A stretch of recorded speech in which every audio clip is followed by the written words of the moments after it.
So finally after a lot of demand मुझे ये video बनानी पड़ रही है। बहुत लोग कंफ्यूज हो जाते थे कि उनको एचडीएफसी का ऑप्टिमा सिक्योर लेना चाहिए या फिर टाटा मेडिकेयर का प्रीमियर प्लान लेना चाहिए। दोनों ही टॉप नॉच के प्लान है, मैं दोनों को ही एक ही बास्केट में रखता हूँ। अगर मुझसे पूछोगे कि इन दोनों में से मेरा फेवरेट कौन सा है, तो यार मेरे दोनों ही फेवरेट है। क्योंकि यार दोनों के जो आपको फीचर्स मिलते हैं ना, वो बहुत ही टॉप नॉच के मिलते हैं बाकी कंपनियों के कंपैरिजन में, और दोनों ही अपने अपने जगह पे बेस्ट है। लेकिन बहुत लोग कंफ्यूज हो जाते हैं, इसके लिए मैंने सोचा क्यों ना आप लोगों के सामने पूरा ओपन बुक की तरह रख दिया जाए, एंड फिर आप ही डिसाइड करोगे कि आपके रिक्वायरमेंट के हिसाब से आपके लिए कौन सा बेस्ट सूट करता है। अगर आप किसी एक पर्टिकुलर कंपनी से बात करोगे ना, जैसे कि एचडीएफसी या फिर टाटा, वो अपनी ही बढ़ाई करेंगे या फिर आपको कोई भी नेगेटिव चीजें नहीं बताएंगे या फिर आपको उस तरीके का पर्सपेक्टिव नहीं देंगे, सो दैट कि आप थिंक कर सको कि आपके लिए बेस्ट प्लान है भी कि नहीं है। क्योंकि एचडीएफसी वालों के पास एचडीएफसी के ही प्लान्स होते हैं, वो वही बेस्ट बोलेंगे। टाटा वालों के पास टाटा के ही प्लान्स होते हैं, वही बेस्ट बोलेंगे। बीइंग अ अनबायस्ड एडवाइजर, मैं कंपनीज को एज एन एक नजरिए से देखता हूँ। जिनके रिक्वायरमेंट के हिसाब से अच्छा लगता है, मैं उनको वो सजेस्ट करता हूँ और उनको बताता भी कि भाई आपके जो रिक्वायरमेंट्स है आपको ये फिट हो रहा है, भले वो एचडीएफसी हो या फिर टाटा का मेडिकेयर प्रीमियर प्लान हो, इट डजंट मैटर। तो जो भी मैं यहाँ पे ओपिनियन रखने वाला हूँ वो सारे आपको डेटा के जरिए ही मैं दिखाऊंगा, सो दैट कि आपको भी कोई कंफ्यूजन नहीं आ रहा है। So let's get started. अगर आप कंपेयर करोगे दोनों भी प्लान को side by side paper comparison के जरिए, तो आपको पता चलेगा कि जो एचडीएफसी का ऑप्टिमा सिक्योर प्लान है वो वे मच बेटर है as compared to the Tata medicare premier plan. लेकिन अगर आप और थोड़ा सा डिग इन करोगे तो आपको पता चलेगा कि एक्चुअल जब यूज होता है तो जो कहीं ना कहीं टाटा मेडिकेयर प्लान भी आपका जो ऑप्टिमा सिक्योर के बाजू में खड़े हो जाता है। हेल्थ चेकअप की बात करेंगे तो यहाँ कहीं ना कहीं टाटा ज्यादा आगे निकल जाता है। क्यों? क्योंकि अगर आपके पास इंश्योरेंस 50 लाख रुपीस तक का है, 5 लाख हो, 10 लाख, 25 लाख या फिर 50 लाख का भी, आपको 1% तक का आपको हेल्थ चेकअप मिल जाता है। दैट मीन्स अगर 10 लाख का भी पॉलिसी है तो आपको 10,000 रुपए तक का हेल्थ चेकअप मिलता है। वहीं अगर आपके पास एचडीएफसी की पॉलिसी है तो 10 लाख में आपको सिर्फ इंडिविजुअल पॉलिसी में 2,000 मिलता है हेल्थ चेकअप, वहीं फ्लोटर पॉलिसी में आपको सिर्फ 5,000 तक मिलता है। तो ये डिफरेंस आपको एक्चुअल जब यूज करोगे ना तो दिखेगा। अब तक जो भी मैंने बताया आपको वो था पेपर कंपैरिजन, जो कि आप लोग भी करते हो और इसी तरीके से पॉलिसी ले लेते हो। अब चलिए हम डिसाइडिंग फैक्टर्स वाले बेनिफिट की बात कर लेते हैं कि लोग एचडीएफसी क्यों चूज कर रहे हैं, किस बेनिफिट की वजह से, और लोग टाटा मेडिकेयर प्रीमियर क्यों चूज कर रहे हैं, किस बेनिफिट की वजह से। सबसे पहले मैं एचडीएफसी की बात कर लेता हूँ। तो एचडीएफसी अर्गो में कंपनी कहती है कि आपको 4x मिल जाता है कवरेज। दैट मीन्स अगर आपने 10 लाख का इंश्योरेंस लिया तो आपको 4x मिल रहा है। कहां से मिल रहा है? अगर आपने 10 लाख रुपए की पॉलिसी ली है तो आपका 1x यहीं पे हो गया, 2x आपको यहां से मिल जाता है, 3x आपको यहां से मिल जाता है, और 4x आपका रिस्टोरेशन यहां से मिल जाता है।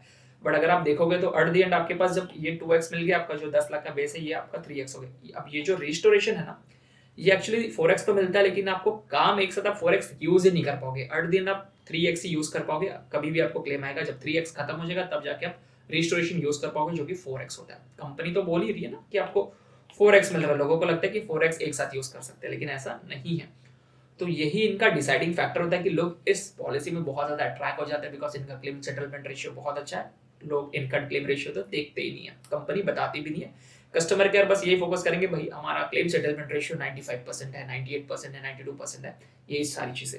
वहीं अगर मैं टाटा मेडिकेयर की बात करूं तो आपको क्या क्या बेनिफिट्स मिल रहे हैं, किस वैल्यू में, मैं वो भी बता देता हूँ। तो यहाँ पे आपको हाई एंड डायग्नोस्टिक्स मिल जाता है, जो कि आपको एचडीएफसी में नहीं मिलता है। मिलता है, लेकिन अगर आप बीमार पड़ते हो, उस चीज का इलाज लोगे, तो जाके आपको हाई एंड डायग्नोस्टिक्स के खर्चे मिलते हैं। लेकिन आपको टाटा वाले हाई एंड डायग्नोस्टिक्स का भी कवरेज दे रहे हैं, भले वो नेगेटिव क्यों ना हो। आपको एडमिशन की जरूरत नहीं भी पड़ेगी, फिर भी आपको ये कवरेज मिलेगा। अगर आपकी पॉलिसी 50 लाख या फिर उससे नीचे की है तो आपको 25,000 का beyond your sum insured extra मिल जाता है। अगर 50 लाख से ज्यादा है तो 50,000 रुपए का कवरेज आपको एक्स्ट्रा मिलता है, जो कि आपको एचडीएफसी में नहीं मिलता है। एचडीएफसी में अगर वही टेस्ट कराओगे, अगर सारी चीजें नेगेटिव आ गई तो आपको जेब से पैसे भरने पड़ेंगे, क्योंकि अगर नेगेटिव चीज आई तो आप एडमिट नहीं होगे। अगर आप एडमिट नहीं होगे तो पैसे तो कंपनी कोई भी नहीं देती है इंश्योरेंस वाली। On top of that Tata वाले आपको ओपीडी कवरेज भी दे रहे हैं। ये रहा इनका आपको कवरेज, जो कि मिल जाता है आपके बियॉन्ड सम इंश्योरेंस के अलग से। अगर आपकी पॉलिसी 50 लाख या फिर 50 लाख से नीचे की है तो आपको 5,000 का कवरेज मिल जाता है, पूरे साल भर के लिए आप यूज कर सकते हो। होता है ना कि कभी कभी सर दुखता है, पेट दुखता है, फिर नियरेस्ट डॉक्टर के पास जाना है आपको, लोकल डॉक्टर्स के पास, तो वहां का जो फीस है वो कंपनी पैसे नहीं देती, बट टाटा में आपको वो पैसे भी मिलेंगे। तो आपकी पॉलिसी के हिसाब से आपको ये कवरेज दिया गया है। मिनिमम आपके पास 10 लाख की भी पॉलिसी तो आपको 5,000 रुपए तक का ओपीडी बेनिफिट मिल रहा है बियॉन्ड योर 10 लाख के इंश्योरेंस के ऊपर। ऑन टॉप ऑफ दैट सबसे बड़ा जो बेनिफिट आपको टाटा लेने पे मिल जाता है वो एक्सीडेंटल बेनिफिट। ये जो है ना लाइफ इंश्योरेंस का एक पार्ट है। टाटा इसमें आपको फ्री ऑफ कॉस्ट इनबिल्ड दे रही है, maximum up to your sum insured, लेकिन मैक्सिमम कवरेज जो आपको मिलेगा 50 लाख का। दैट मीन्स अगर आपके पास 10 लाख की पॉलिसी तो 10 लाख रुपए का अडल्ट मेंबर्स के लिए 10 लाख रुपए तक का डेथ बेनिफिट मिल रहा है फ्री ऑफ कॉस्ट। अगर आपके पास 50 लाख रुपए की पॉलिसी, 50 लाख रुपए का इंडिविजुअली आपको मिल रहा है डेथ बेनिफिट। अगर आपके पास 1 करोड़ की तो आपको मैक्सिमम 50 लाख तक का ही मिलेगा, बिकॉज मैक्सिमम वैल्यू 50 लाख तक का ही कैपिंग रखी गई है। ये चीज अगर आपको HDFC में लेना पड़ेगा तो इसके लिए अलग से राइडर लेना पड़ता है या फिर आपको अलग से इंश्योरेंस ही लेना पड़ जाएगा। इसके अंदर एक्चुअली मैटरनिटी बेनिफिट भी देखने मिल जाता है जिसका वेटिंग पीरियड 4 इयर्स का है, लेकिन मेरे ख्याल से ज्यादा यूजफुल नहीं है बिकॉज 4 इयर्स कौन ही वेट करेगा। तो अगर आप मैटरनिटी के लिए देखना चाहते हो तो ये प्लान आपके लिए अच्छा नहीं है, लेकिन फ्री में मिल रहा है तो व्हाई नॉट। लेकिन प्लान करोगे तो ये कहीं ना कहीं यूज हो जाएगा, लेकिन इसका लिमिट जो है ना बहुत ज्यादा कम दिया हुआ है। That doesn't matter. On top of that global coverage भी मिल जाता है, बट इसका भी लिमिट है, इनबिल्ड है, इसके लिए पैसे नहीं देने पड़ते। इस वाले प्लान में ग्लोबल कवरेज के लिए आपको ज्यादा पैसे देने पड़ती है एक्स्ट्रा। इसमें आपको आराम से मिल जाता है टाटा वाले में, लेकिन कंडीशन ये है कि जो भी डायग्नोस हुआ रहेगा, कोई भी डिजीज आपको इंडिया में डायग्नोस होना चाहिए और ट्रीटमेंट जाके आप अब्रॉड में कराओगे तो वो कवर्ड है टाटा की ग्लोबल कवरेज में, जो कि आपको इनबिल्ड फ्री ऑफ कॉस्ट मिल जाता है। अगर आप ओवरऑल देखोगे तो कहीं ना कहीं यार टाटा कहीं ज्यादा बियॉन्ड निकल गया, लेकिन जब मैंने पेपर कंपैरिजन किया था तो यार टाटा तो बहुत ज्यादा पीछे रह गया था। वही मैं कहता हूँ कि कभी भी ना पेपर कंपैरिजन करके ना इंश्योरेंस नहीं लेना चाहिए। मार्केट में ना बहुत सारे फैंसी प्लान्स हैं जो कि आपको 2x 5x 10x का कवरेज दे रही है, लेकिन कभी आपने सोचा कि कंपनी 10 लाख के इंश्योरेंस में आपको 1 करोड़ का इंश्योरेंस कैसे दे रही है, 10 लाख के इंश्योरेंस में आपको 40 लाख का इंश्योरेंस कैसे दे रही है। इट इज जस्ट दैट कि आपको तब तक ही वो प्रीमियम अफोर्डेबल होगा जब तक कि आप यंग हो, विद इन 50 ईयर्स के हो। जैसे आप 50 आपने क्रॉस किया, प्रीमियम जो है ना बहुत ज्यादा महंगा हो जाएगा, या फिर वो प्लान उन्होंने नया लॉन्च किया होगा तो जाके उसका प्रीमियम सस्ता है फर्स्ट ईयर के लिए, सेकंड ईयर के लिए, मैक्सिमम थर्ड ईयर के लिए। जैसे 3 साल बीते वैसे धनाधन प्रीमियम बढ़ना चालू और लोग जो है माइग्रेशन, पोर्टिंग सारी चीजें चालू कर देते हैं। बीइंग एडवाइजर में ये देखता है कि बहुत लोग अनवांटेड प्लान खरीद लेते हैं सस्ते के चक्कर में, या फिर बहुत ज्यादा महंगा प्लान खरीद लेते हैं कि उनको लगता है महंगा होगा तो बहुत ज्यादा बेटर होगा, या फिर कोई फैंसी प्लान जिसमें कि 2x 4x मिल रहा है और 10 लाख के इंश्योरेंस की जगह पे वो 5 लाख का इंश्योरेंस लेंगे। HDFC के केस में कि यार 5 लाख का ले लिया फिर भी मुझे 20 लाख का कवरेज मिल रहा है तो मुझे 10 लाख का क्या लेने की जरूरत है। तो इस तरीके की चीजें हैं। तो वही मैं बता दूं कि अगर आप थोड़ा सा ध्यान से देखोगे, मैंने यहाँ पे आप लोगों के लिए बताया जो कि कोई भी नहीं बताता है, अलग अलग सम इंश्योर्ड के लिए ये है 10 लाख का प्रीमियम, ये 25, 50 और 1 CR का, ये है टाटा प्रीमियर का, ये HDFC ऑप्टिमा सिक्योर। सेम मैंने कलर्स भी वैसे ही रखे सो दैट कि आपको समझने में ज्यादा तकलीफ ना हो। तो अगर आप देखोगे कि यंग एज में ना प्रीमियम ऑलमोस्ट सेम है दोनों ही प्लान्स के, 34 में भी सेम है, 44 में भी थोड़ा सा डिफरेंस आ गया।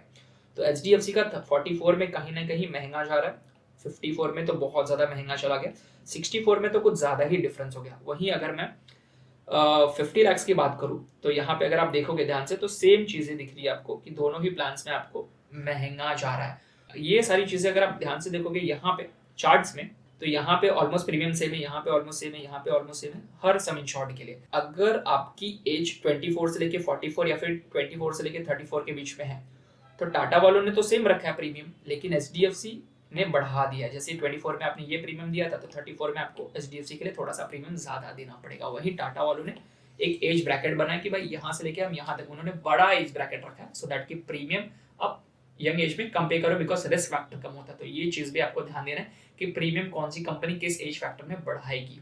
HDFC वाले ना आपको 4x कवरेज दे रहे हैं, आपको लगेगा कि कंपनी अपनी जेब से दे रही है। इट्स जस्ट दैट कि कंपनी आपसे ही प्रीमियम चार्ज करेगी जब आपका रिस्क फैक्टर एज के हिसाब से बढ़ने लगेगा। जैसे आप 50 क्रॉस करोगे ना, जो प्रीमियम का जो झटका आपको मिलेगा ना HDFC में ज्यादा मिलेगा, वही कंपैरेटिवली टाटा में स्टेबल प्रीमियम रहेगा, क्योंकि कंपनी को यहाँ पे आपको 4x देना है और ऊपर से जो एज फैक्टर है ना 54 का रिस्की होता है, यहाँ पे लोग ज्यादा क्लेम करते हैं। डिफरेंस अगर आप प्रीमियम का देखोगे 10 लाख और 25 लाख का, तो हार्डली यहाँ पे आपको 10,000 का डिफरेंस देखने मिल जाता है। तो इंस्टेड ऑफ बाइंग 10 लाख का प्लान HDFC में 61,000 रुपीज का, मैं प्रीफर करना चाहूंगा टाटा का 61,000 में सेम प्रीमियम में प्लान 25 लाख का, बिकॉज 25 लाख का अगर मैंने टाटा का खरीदा प्लान 25 लाख का तो मुझे यहाँ पे नो क्लेम बोनस भी 25 प्लस 25 मिल रहा है, दैट मीन्स 50 लाख का कवरेज मिल रहा है सिर्फ 61,000 रुपीज में। वहीं अगर मैं 61,000 पे कर रहा हूँ HDFC में तो आपको 10 लाख का इंश्योरेंस मिल रहा है, वो भी 4x के साथ, which is of no use because at the end ये 3x का ही कवरेज है।